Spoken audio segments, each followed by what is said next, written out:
হিংসুটে বোন। অনেক অনেক বছর আগে ফ্লোরিভিয়া নামক রাজ্যে দুজন রাজকুমারী বাস করত, রেনে আর গ্লোরিয়া। গ্লোরিয়া, তুমি আমাকে ধরতে পারবে না, সেটা আমরা পরে দেখে নেব। চলো ড্রাগন, চলো। ইয়েস, জিতে গেছি। অসাধারণ রেনে, আমি সত্যিই গর্বিত তোমাকে নিয়ে। বাবা, মা, তুমি দারুণ খেলেছো সোনা। আমি জানি রেনে জিতবে, এই জন্য আমি এটা বানিয়েছি। এটা আবার কি জিনিস? ফলের টুকরো আর আপেলের স্ট্রুডেলের মিশ্রণ। কেমন হয়েছে? দারুণ। এটা খুবই সুস্বাদু। তুমি অসাধারণ সোনা। তুমি কিভাবে এত কঠিন একটা জিনিস তৈরি করলে সোনা? ও, আমি রেনেকে সবসময় কঠিন কাজ করতে দেখি, তাই রেনে যেমন বলে, কঠিন জিনিস তখনই কঠিন যতক্ষণ না সেটা আমরা চেষ্টা না করে দেখি। তুমি দেখো রেনে, আমি তোমাকে পোলোতেও হারিয়ে দেব, একটু অপেক্ষা করো। এইটাই তো চাই রেনে, তোমার সামনে খুবই কঠিন প্রতিযোগিতা আছে। সেটা আমরা দেখে নেব। আর এটা দারুণ খেতে হয়েছে। আমার দুই নয়নের মণি। আপনাকে অনেক শুভেচ্ছা মহারাজ। রাজকুমারী সবার জনপ্রিয় হয়ে উঠেছে। রাজকুমারী, আপনি এত কিছু একসাথে সামলান কি করে? আপনি এটা খেয়ে দেখেছেন? গ্লোরিয়া বানিয়েছে এটা। এটা তো দারুণ সুস্বাদু। আমি এত সুস্বাদু খাবার এর আগে কখনো খাইনি। এই নাও, খেয়ে দেখো। এটা তো সত্যি সুস্বাদু। এটা সত্যি সুস্বাদু। রাজকুমারী গ্লোরিয়া। এমনিতেও ছোট বোনই সবসময় স্টার হয়। হ্যাঁ, ও রান্না করতে পছন্দ করে। সময় চলে যায় আর রাজকন্যারা বড় হয়ে ওঠে। আমি আবার তোমাকে হারাতে চলেছি গ্লোরিয়া।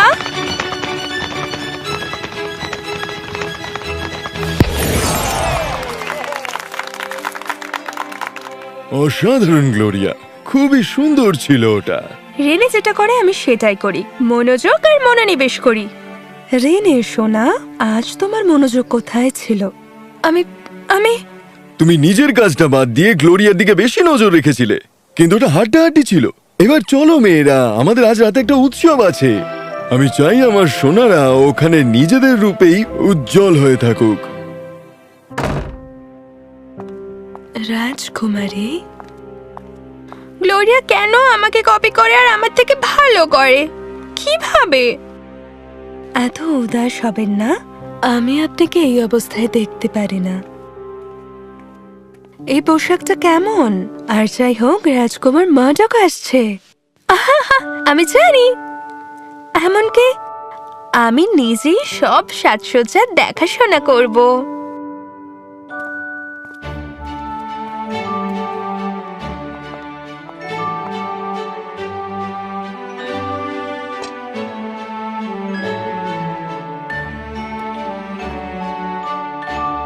রাজকন্যে, মহামান্য,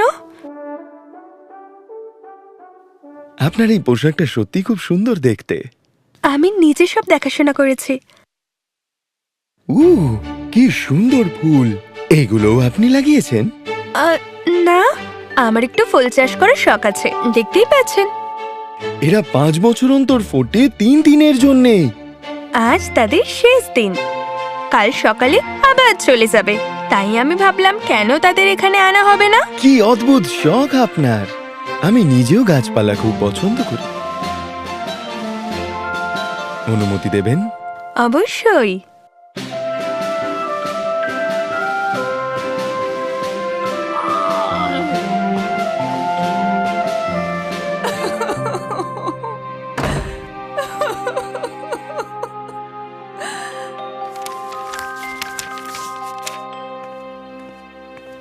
আপনাদের বাবা আপনাদের দুজনকে এক্ষুনি ডেকেছেন। মনে হচ্ছে কোনো জরুরি বিষয় রয়েছে। গ্লোরিয়াকে কি জানানো হয়েছে? না, এখন ওকে গিয়ে বলার দরকার নেই। আপনার বোনের আগে আপনার বাবার সমস্যাটা সমাধান করুন। মার্ডকের যুবরাজকে হারানোর পরে দেখবেন মহামান্যেরও আস্থানা হারিয়ে ফেলেন।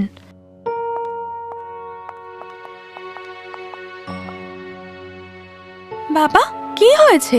গ্লোরিয়া কোথায়? আমি তো এখানে আছি। আমি এখানে বাবা। আমি দেখলাম রেনে আসছে, তোমাকেও চিন্তিত লাগছে, তাই আমি দেখতে এলাম। কি হচ্ছেটা কি? প্যারাডিলের জঙ্গলে চোর ঢুকে পড়েছে। আমরা জানি না ওরা কোথা থেকে এসছে, আর ওরা খুবই হিংস্র। আমি ভাবছিলাম চলুন গাড়িতে প্রচুর সোনা পাঠিয়ে দিই। আমাদের সেনাবাহিনী ব্যবসায়ী হওয়ার ভান করে, চোরেরা আক্রমণ করলে তখন তাদের ধরে নেব। এই না হলো আমার মেয়ে, আমিও ঠিক এটাই ভাবছিলাম। বাবা, ওই দলটা কতটা বড়? কেউ জানে না। কি হবে যদি তাদের সদস্যরা গাছের পেছনে লুকিয়ে থাকে? যদি তারা আমাদের লোকেদের লুট করতে এগিয়ে আসার আগেই তাদের আক্রমণ করে? সেই জন্য আমাদের কাছে একটা বড় সৈন্য দল আছে গ্লোরিয়া। আমরা কেন আমাদের সৈন্যদের হারাবো? আমাদের মতো শক্তিশালী একটি রাজ্যকে লুটপাট করার সাহস দেখাচ্ছে। তাদের অবশ্যই জানতে হবে আমরা কে। কিন্তু তাহলে এর উপায় কি? আমরা কিভাবে লুটের বিষয়টি জানতে পারলাম? ওরা লুট করবে আর লোকেদের ক্ষতি করবে। তাহলে চলুন একটা কাজ করা যাক। শিকারী কুকুরদের খালি গাড়ি শুকিয়ে তাদের জঙ্গলে পাঠিয়ে দিন। তারপর দেখা যাক চোরেদের পাওয়া যায় কিনা। এছাড়াও চুরি হওয়া জিনিসগুলো বিক্রি করলে চোরেরা উপকৃত হবে।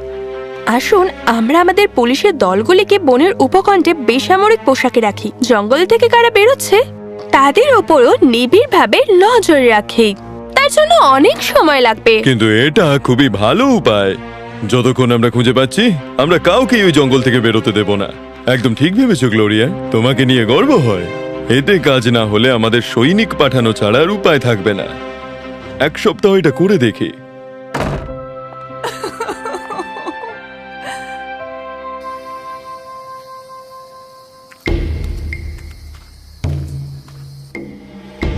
আপনি কি এটা রাজকুমারী রেনের জন্য করতে পারবেন?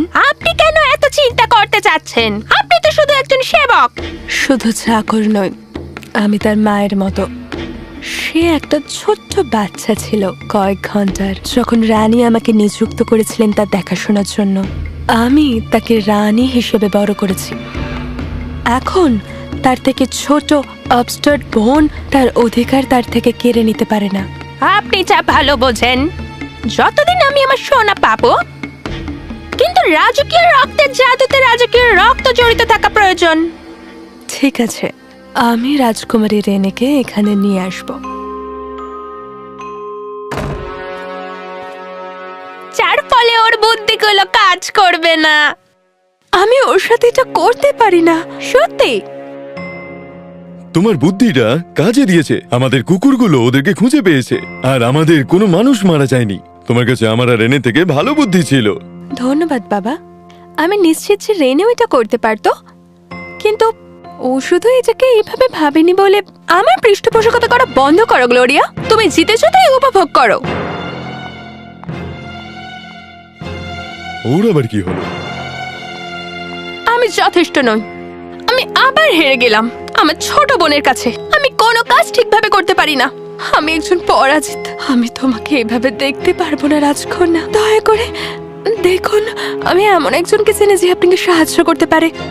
আপনি কি আমার সঙ্গে আসবেন রাজকুমারী? আমি এটা ঠিক করে দেব, বুঝলে? ও আমার বোন হয়, আর তোমার সবচেয়ে বড় প্রতিদ্বন্দ্বী। রাজকুমারী, সে এমন একটি ওষুধ তৈরি করতে পারে যা তোমাকে তোমার বাবার প্রিয় রাজকুমারী করে তুলতে পারে। কিভাবে? এই ওষুধটা রাজকুমারী গ্লোরিয়াকে বোকা বানিয়ে দেবে, যার ফলে ওর বুদ্ধিগুলো কাজ করবে না। আমি ওর সাথে এটা করতে পারি না। এই ঔষধের প্রভাব মাত্র 6 মাস স্থায়ী হবে। সেই সময় শেষে রাজা গ্লোরিয়ার বিশ্বাস হারিয়ে ফেলবে। নাও, এটা সারা জীবনের জন্য টিকবে না। শুধুমাত্র তোমার রানী হওয়ার জন্য যথেষ্ট এটা। নাও, দুধে মিশিয়ে দাও আর নিশ্চিত করো সে যেন পূর্ণিমার রাতে এই ওষুধটা খায়। কি ভাগ্য, আজ রাতেই তো।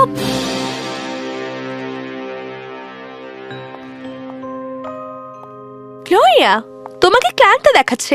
আসলে বাগানে আমি আজ একটু বেশি কাজ করে ফেলেছি আগামী মাসে মাদকের সাথে সম্মেলনের জন্য। কিছু অসাধারণ ফুল ফোটানোর চেষ্টা করছি। ও, তুমি আর মাদকের রাজপুত্র।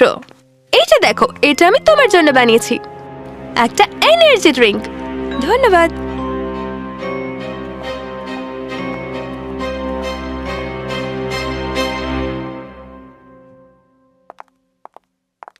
সেন্ডার্সের মহারাজ আমাদের সাথে একটা চুক্তি সই করতে চান, তোমাদের কি মত?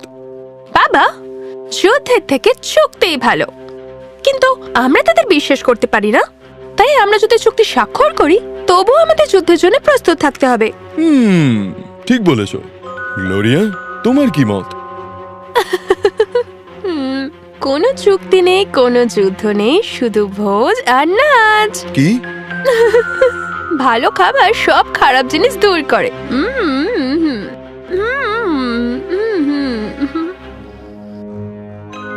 গ্লোরিয়া, তুমি কি এটা মজা মনে করেছো? না, একটা চুক্তি।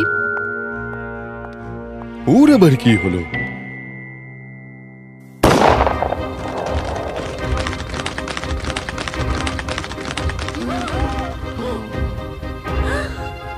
ও এটা কি করছে? গ্লোরিয়া, আমি তোমার উপর খুবই হতাশ হয়েছি। অভিনন্দন রেনে, তুমি জিতেছো। তোমার কাছে হেরে যাওয়া তো আরো সম্মানের। আমার দিদি তোমাকে ভালোবাসে।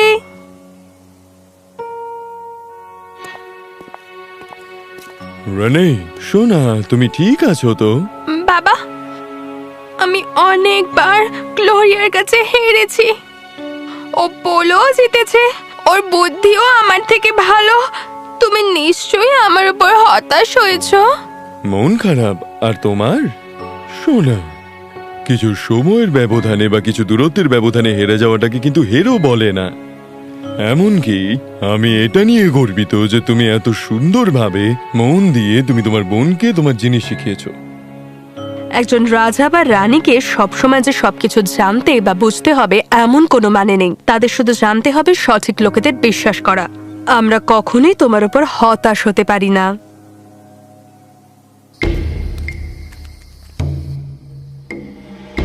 আমি ওষুধটি বাতিল করতে চাই। দেখো কিভাবে। একবার ছোড়া তীর আর ফিরিয়ে আনা যায় না। দয়া করে কোনো তো একটা উপায় বলুন। একটাই উপায় আছে। আমাকে বলুন, এটার জন্য আমাকে যা করতে হয় আমি তাই করব। তোমাকে এই ওষুধের প্রভাব নিজের ওপর নিতে হবে। তারপর তুমি নিজেই বোকা হয়ে যাবে, আর সম্ভবত 6 মাসেরও বেশি সময় ধরে। ঠিক আছে, আমি এটা পান করব। তুমি কি এটা নিয়ে একদম নিশ্চিত? হ্যাঁ, আমাকে ওষুধটা দিন।